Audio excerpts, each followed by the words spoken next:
Bonjour à tous. Ça infuse comme du poison, écrit la presse aujourd'hui. Elle parle du scénario de démission de Macron qui se précise. Les appels s'amplifient.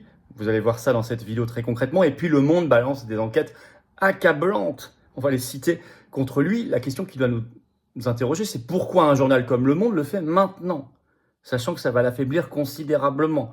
On va en parler également. En tout cas, ce qui paraissait ici, je vous avais averti depuis plusieurs mois, comme un peu fantasque, un peu irréel il y a quelques mois, ça devient extrêmement concret et ça remplit l'actualité maintenant. On parle même maintenant d'une fenêtre de tir les premières semaines de 2025 pour qu'il le fasse. Bien sûr, ça ne réglerait pas tout, on en reparlera, il faut briser nos chaînes derrière, mais enfin bon, il faut être pragmatique. 10 ans de Macron ou 7 ans de Macron, ça n'est déjà pas la même chose pour la France et les Français. Lui et sa clique. Et on va y revenir. Et imaginez si Bayrou était censuré, ce que ça donnerait du point de vue des appels à la démission, la pression qui serait mise sur lui. C'est pour ça qu'il faut que Bayrou soit censuré le plus vite possible, évidemment. On va parler de tout ça très concrètement dans cette vidéo. Merci de la partager. Pour ça, de vous abonner à cette chaîne YouTube par un petit clic gratuit sur s'abonner. Pensez à vous abonner vraiment en cette fin d'année. C'est juste un clic pour vous, un petit clic gratuit. Boum, ça aide énormément à la diffusion des vidéos. C'est tellement une grosse claque pour le système, ce petit clic pour vous. Merci à vous. On est en direct à 19h ce vendredi, 20 décembre sur cette chaîne. Ramenez du monde, soyez là. Je prends toutes vos questions que je vais découvrir en direct sans tabou. Et puis l'actualité est tellement dingue. On va voir tout ça ensemble. J'ai hâte de vous retrouver à notre horaire habituel, 19h, sur cette chaîne pour notre grand direct ce vendredi 20 décembre. Alors, on parlait d'élection présidentielle anticipée, il faut passer au parrainage citoyen. Ah oui, les 500 signatures, c'est fini, c'est un filtre oligarchique. Parrainage citoyen, 100 000 Français qui choisissent le lien pour la première étape de notre campagne pour le parrainage citoyen est lancée aujourd'hui par la pétition nationale qui est en lien sous la vidéo en description. Vous la lisez, si vous êtes d'accord, signez-les, relayez. C'est très important. En plus, ça permet de sélectionner et de faire donc le rassemblement par des primaires, éventuellement. Suivez mon regard, c'est très intéressant aussi. Ça favorise le rassemblement contre la division, cette affaire. Et c'est beaucoup plus démocratique au vrai sens du terme. Et puis la deuxième étape, c'est que tout début 2025, on va aller écrire à tous les maires qui n'ont pas signé en 2022, la grande majorité, tous les parlementaires pour leur dire maintenant, il faut nous soutenir dans le parrainage citoyen, on va faire du porte-à-porte, la sortie des usines, des marchés, etc. Ça va être formidable. Je vous annonce déjà samedi 4 janvier 2025, après-midi 15h, devant l'ambassade de Roumanie, on y sera.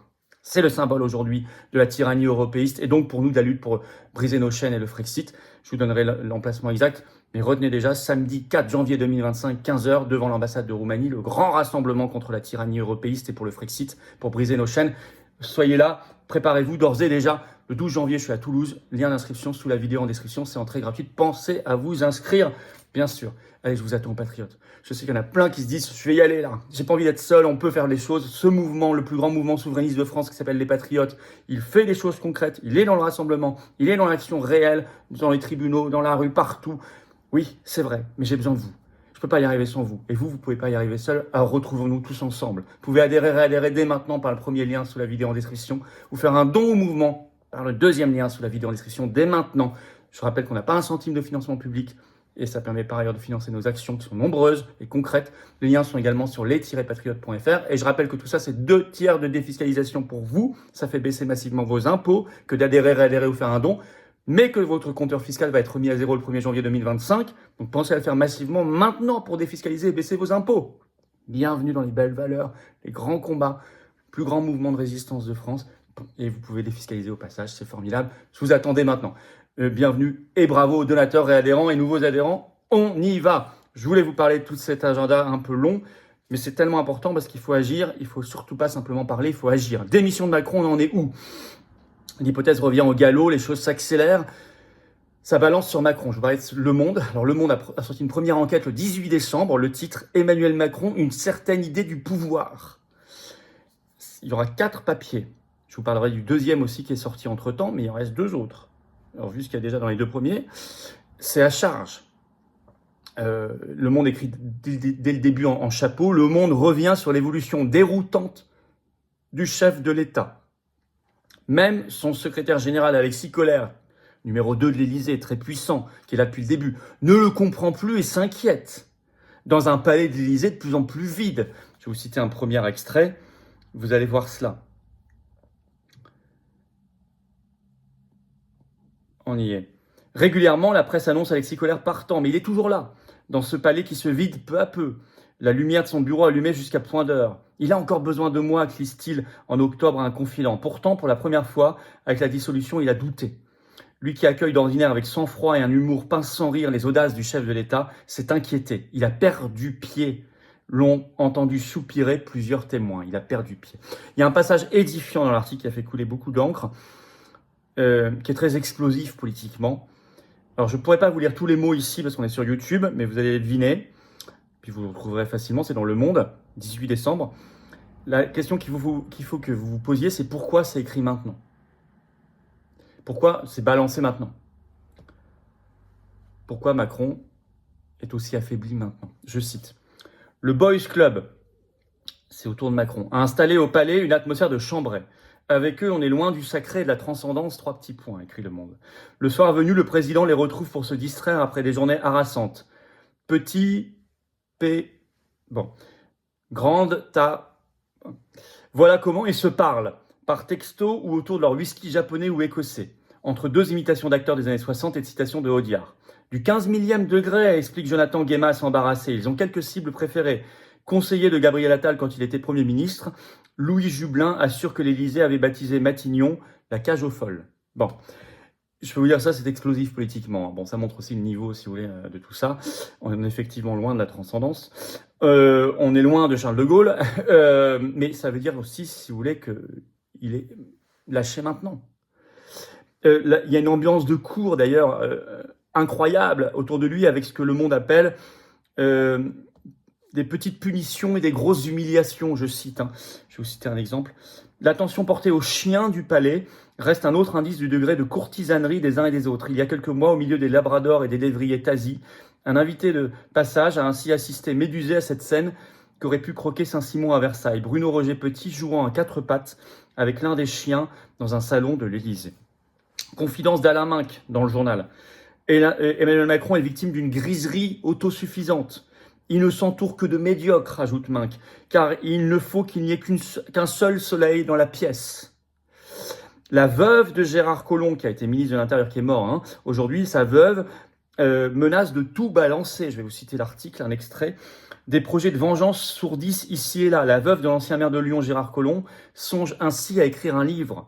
Le 29 novembre 2023, lors de l'enterrement de son mari, dans la cathédrale Saint-Jean, à Lyon, elle avait déjà donné un indice de la tonalité de son futur opus. Sous le regard gêné des participants, Caroline Collomb avait refusé de se lever et de serrer la main d'Emmanuel Macron. Premier des marcheurs, le socialiste Collomb avait tout donné à Macron. Sa bénédiction, son crédit, des parrainages par dizaines. Pas plus que son mari, Caroline Collomb, n'a supporté qu'un président clamant haut et fort qu'il lui devait tout, le laisse moquer par ses troupes. Dans son dos, certains à l'Élysée le surnommaient Son Altesse Sénilissime. Livre à venir de vengeance. Alors, il est mal aimé, isolé, il devient fou, dangereux. Voilà ce qu'écrit Le Monde. Un autre extrait. Demandez-vous pourquoi c'est sorti maintenant. Je cite. Il est désormais l'un des présidents les plus impopulaires de la Ve République depuis Chirac et les grandes grèves de 95. Dans les sondages et les enquêtes qualitatives, l'Élysée découvre depuis la dissolution que Macron est jugé insaisissable, imprévisible et donc dangereux. Anxiogène. Face à ce désamour, le chef de l'État s'isole de plus en plus secret. Il s'enferme, il verrouille. Même Colère et Brigitte Macron s'en inquiètent. Il n'écoute plus personne, a confié ces dernières semaines son épouse à plusieurs interlocuteurs. L'article se termine en expliquant que quand des journalistes lui parlent de sa démission, je cite, il s'énerve, il perd son calme, une exception chez lui, écrit la journaliste, signe que ça touche juste. Je vous en parlais. Alors, deuxième épisode donc, de cet article du Monde en 4 épisodes est sorti le 19 décembre. Il refait aussi couler beaucoup d'encre parce que notamment on apprend qu'en 2023, alors qu'il avait une discussion avec son ministre de la Santé de l'époque, Aurélien Rousseau, il lui glisse, je cite, « Le problème des urgences dans ce pays, c'est que c'est rempli de Mamadou ». Je ne vais même pas sur le fond du sujet du lien entre l'immigration massive, l'encombrement des urgences, enfin tous ces sujets qu'on peut traiter, ce sujet politique, mais qu'on peut traiter intelligemment. La question, c'est que pourquoi ça sort maintenant? Et qu'est-ce que ça révèle du personnage? Alors justement, les appels à la démission explosent, et avec un aveu stupéfiant de l'un de ses conseillers. Le Figaro, 18 décembre, sort cet article. Pour Emmanuel Macron, le poison lent des appels à la démission. Je cite, le débat sur une éventuelle démission d'Emmanuel Macron ne faiblit pas. Dans une interview au Parisien ce 17 décembre, Marine Le Pen explicite. Je vous avais expliqué que Marine Le Pen allait demander sa démission, alors que Bardella non, parce qu'elle elle a peur de son jugement le 31 mars, qui pourrait la mettre inéligible avec exécution provisoire. Donc, elle a intérêt à une présidentielle anticipée, pas Bardella, qui voudrait que Marine Le Pen soit inéligible. Tout ça confirme. Hein. Donc, Le Parisien, voilà ce que déclare Marine Le Pen dans cette interview. Elle se prépare à une présidentielle anticipée par précaution compte tenu de la fragilité d'Emmanuel Macron. Emmanuel Macron, c'est fini ou presque, ajoute-t-elle. Mon propos n'a pas vocation à être cruel, c'est une réalité institutionnelle. Elle juge qu'il ne lui reste pas grand-chose. Il y a beaucoup de raisons qui pourraient pousser Emmanuel Macron à mettre fin à son mandat. Cela déclenchait une élection présidentielle que cherchent à provoquer aussi d'autres personnes, vous le savez, notamment Jean-Luc Mélenchon. Mais le débat s'est élargi, je cite, toujours le Figaro, LFI et le RN ne sont pas les seuls à vouloir pousser Emmanuel Macron hors de l'Élysée de manière plus ou moins assumée. Des élus comme le président centriste du Conseil régional de Normandie, Hervé Morin, ou le maire de Meaux et ex-patron de l'UMP Jean-François Copé, ont eux aussi appelé le président à démissionner. Tout comme l'expérimenté député Charles de Courson, groupe Lyot, qui, même s'il a une réputation d'électron libre, est loin de passer pour un révolutionnaire. Le débat a suffisamment prospéré pour que des instituts de sondage posent la question à leur panel. Et c'est là que vous avez, on peut citer également Dominique de Villepin sur France 5 le 14 décembre, qui dit « La question de la démission se pose ». Et puis, cet aveu stupéfiant dans le Figaro de l'un qui est présenté comme un fidèle de la première heure de Macron, qui déclare ceci, tenez-vous bien, « Si on arrive à 70% de Français qui demandent sa démission, c'est fini ».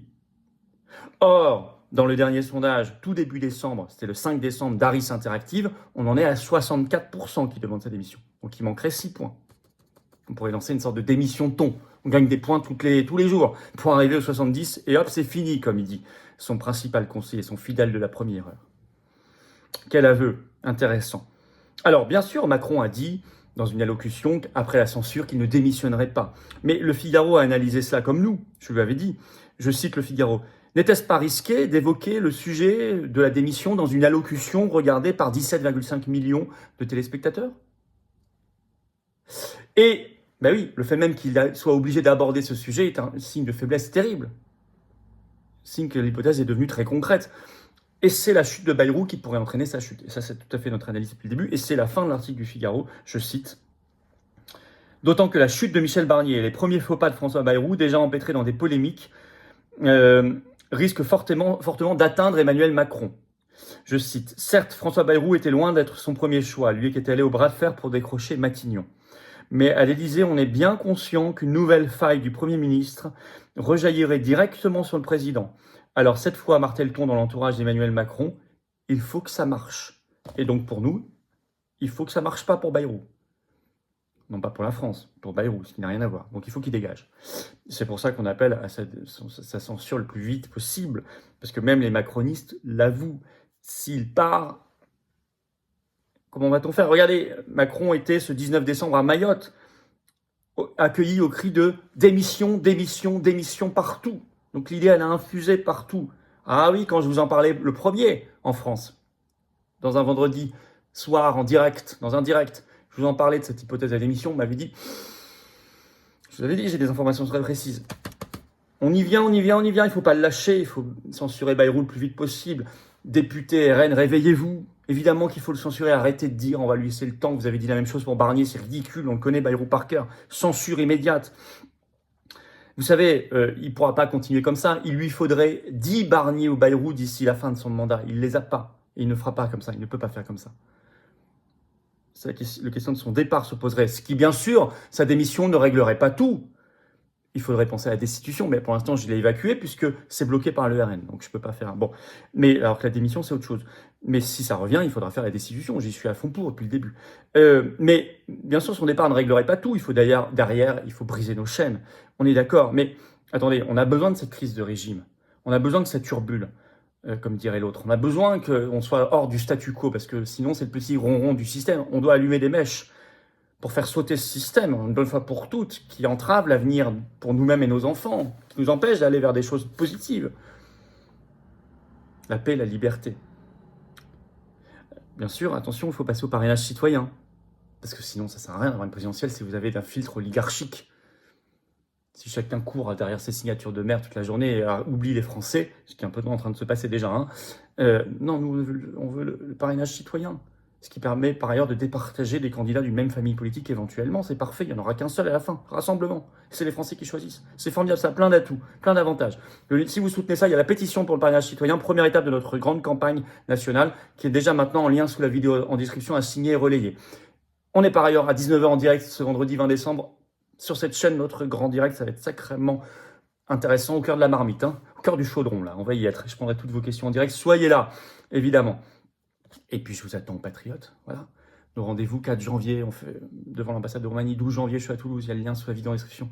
Enfin, on n'arrête pas. On va pas chômer. On va faire une année extraordinaire. Il faut que ce soit une année extrêmement utile. Elle va l'être. Mais j'ai besoin de vous. Voilà. Avant les derniers jours de 2024, venez, adhérez, réadhérez, vous faites un don et profitez de la défiscalisation aux 2/3 d'ici le 31 décembre. Sur vos impôts, faites baisser vos impôts, donnez pas ça à Macron, qui va donner ça à Zelensky, à Brigitte Macron, à je ne sais qui, à Ursula von der Leyen, à Pfizer, McKinsey et autres horreurs. Non, il faut venir. Donnez-le à la résistance qui n'a pas un centime de financement public grâce à la défiscalisation aux 2/3 pour vous. Sur chaque adhésion ou don. Comment on fait pour adhérer au mouvement? C'est le premier lien sous la vidéo en description. Ce lien, je l'ai mis également en commentaire épinglé, une petite fiche sur l'écran maintenant et dans quelques secondes, un lien sur l'écran. Faire un don au mouvement, c'est le deuxième lien sous la vidéo en description. C'est facile. Les liens sont également tout le temps sur notre site, facilement accessible, les-patriotes.fr.